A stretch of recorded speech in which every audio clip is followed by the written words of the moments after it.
pupunta naman kami sa isa sa mga island dito sa Sweden. Ang hirap i-pronounce yung kanyang pangalan. Land. Meron silang special alphabet. Napakahirap i-pronounce kahit na matagal na ako dito. Nahirapan ako i-pronounce yung salita na yan. So, ngayon pupunta kami doon. Alis na kami at samahan nyo kami sa pamamasyal dito sa Sweden. So, ngayon, alis na kami.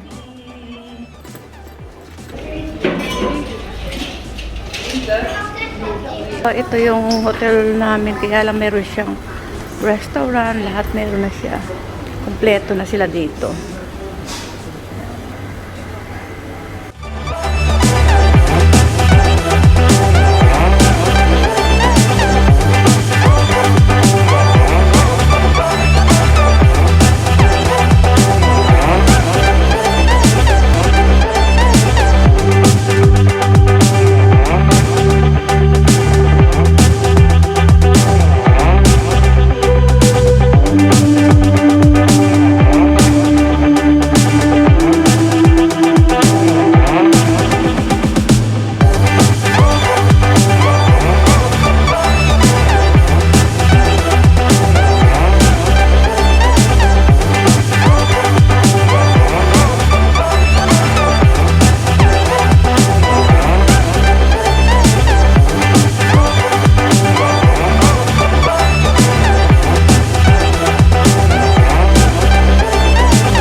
Ito, kung makikita nyo, sobrang dami talaga ng bato rito sa Sweden. Kahit saan ka pumunta, punong-puno ng bato.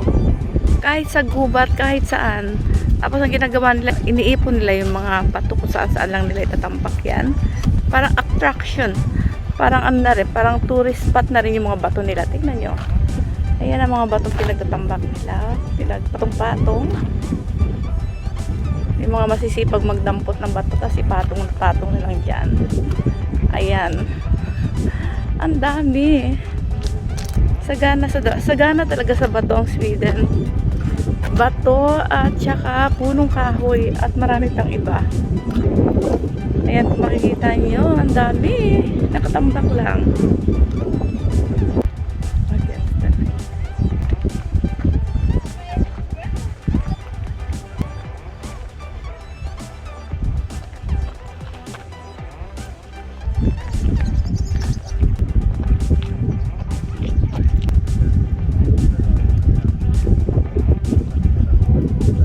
Nandito kami sa kadulog-duluhan ng island ng Åland. Åland, napakahirap bigkasin.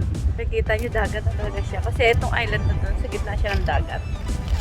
So, tumawid kami kanina sa tulay na napakahaba papunta rito. Imbis na magbo-boat.